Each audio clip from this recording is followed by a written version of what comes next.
especially in cycling, we're throwing around watts and power outputs, just general use of terminology. That's how we correlate your ability, your output, any kind of intensity is like power. But what is power? For anyone who's not using power, this is kind of Will and I's way to try and convert you into using a power meter, whether you're doing running or cycling, because we really believe in power meters.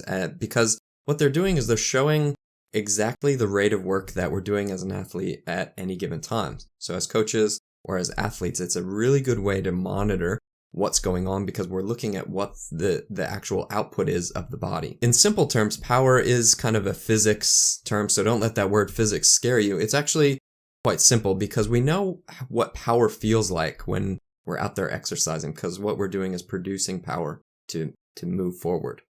So if we kind of break it down and we think about that, the cookie Zwift analogy, energy is equal to work. Work is energy. So anytime you see those terms kind of thrown around, they can be used interchangeably. So power is the rate of doing work. So you could do lots of work, like this guy lifting a log over his head, and we actually know how much work that is because we know how heavy the log is, and we know how high he's lifting it over his head. So we know exactly how much work that is. So let's just say that's 100 joules of work. So now the power that he's putting out lifting this log over his head, and I know it's different than what we're doing when we're out on the bike or when we're running, but we can measure the power here. So we know that exact distance. His arms don't change length, so every time he lifts that over his head, it's the same amount of work because it's the same log.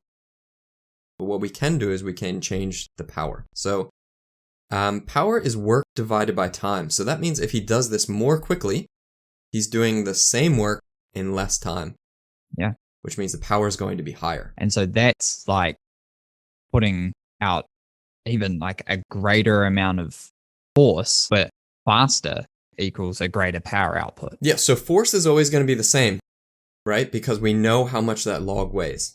But the reason our legs start to feel tired is because we're doing it more quickly. So our muscles are able to do this work. And the more quickly we do it, the more quickly we need to regenerate that ATP, which is the currency for muscular contraction.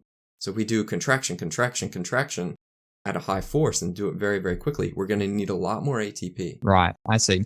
So in this example, this guy could lift it, let's say, over like super slow over 1 minute, just slowly lifting it up. And he's not really generating a lot of power, is he? Because we know it's, let's say 50 centimeters that he's moving this 100 kg log, and it takes 1 minute. But then if it takes 1 second, he throws it straight up. Now he's doing lots of work because he's lots of power because the work remains the same. Yeah, so I can see, there's all this terminology that is kind of used interchangeably, and it can get confusing, right?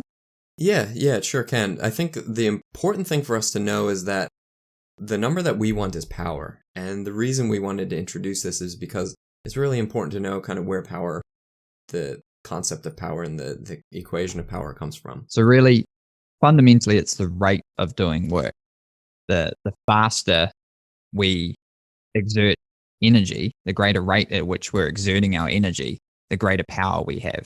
And the greater rate at which we're exerting energy means the greater rate we need to convert that energy from whatever, cookies, into ATP, the usable currency of the cell, of the muscle cell. And that then, as we went over in chapter 1, correlates to fatigue. Yeah, so the more power we put out, the more quickly we're going to get tired, right? Because we can do lots of work, but if we do lots of work over a short period of time, high power output, right, that's when we're going to get tired really quick. Yeah, because of the phosphocreatine system, the anaerobic system, they're short-lived. They can generate this energy we need at a great rate, but not for very long.